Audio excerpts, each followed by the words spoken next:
we're in the middle of a transition, a social, economic, political transition that is taking place.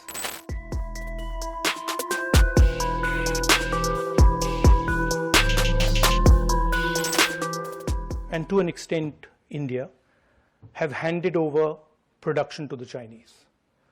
So if you looked at the world in the 40s, 50s, 60s, you found that America dominated production.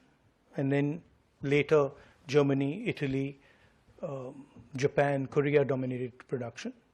Today, China dominates production. And what that means is that it is very difficult to give large numbers of people employment. You cannot, country like India, country the scale of India, even country like the United States, even a country like Germany cannot give its people employment based on services.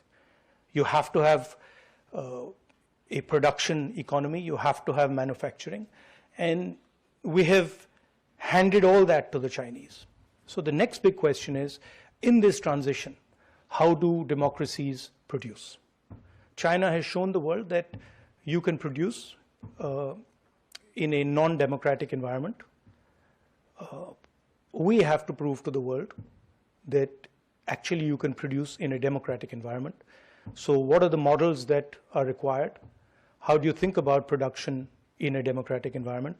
And what are the type of partnerships that India, the United States, and Europe can create to produce in a democratic environment?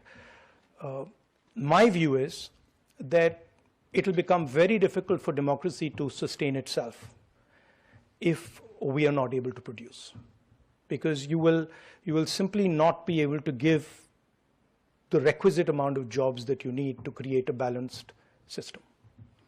So I think huge part of the turbulence that we are seeing in Europe, in India, and in the United States, the polarization of the politics is because we are not able to give our people jobs.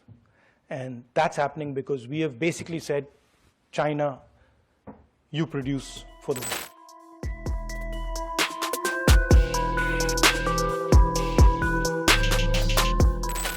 Look around you, you'll see that pretty much everything that you're using is made in China. And that, at least for a country like India, is a problem. We have the capability to produce, we have the population to produce, we have the cost structure to produce, but we've just not done it. And so that's really for us the challenge. And for me, any partnership that we build with the United States or we build with Europe has to include the idea of production in a democratic environment.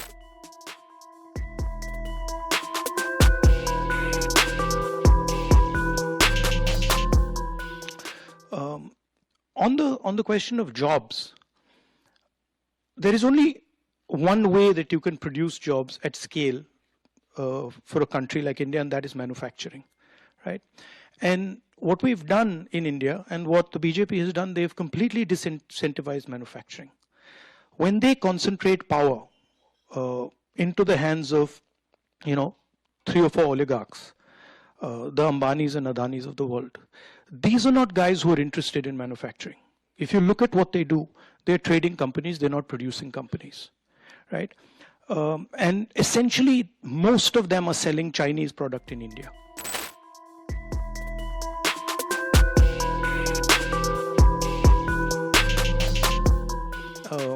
Demonetization, right? Demonetization systematically destroyed our small and medium industry, just wiped them out. Because, in fact, demonetization was an attack on their cash flow. So we think there is a place for large business in India. And we think there is a place for the Ambanis and the Adanis. But we don't think that they should be the only players there, right? We think that there are many other players at all different levels, and those players should be supported. They should be supported financially, they should be supported technologically, they should be supported by governments. And it's not something that hasn't been done before. India has been successful in manufacturing. In fact, when we were in power, manufacturing was approximately 16.5%, 17% of GDP. It's today 12%.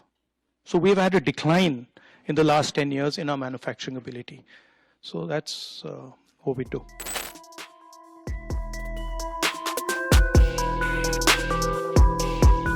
In fact, some of the stuff that we're seeing in Germany, we would look at how to build up small and medium industry. We would look at how to create jobs in agriculture and jobs in the connection between agriculture and the rest of the economy, cold chain, food processing. And then we would look seriously at manufacturing. And we would realign our GST, for example, which today is completely anti-producer and pro-consumer. We would try and realign some of those structures.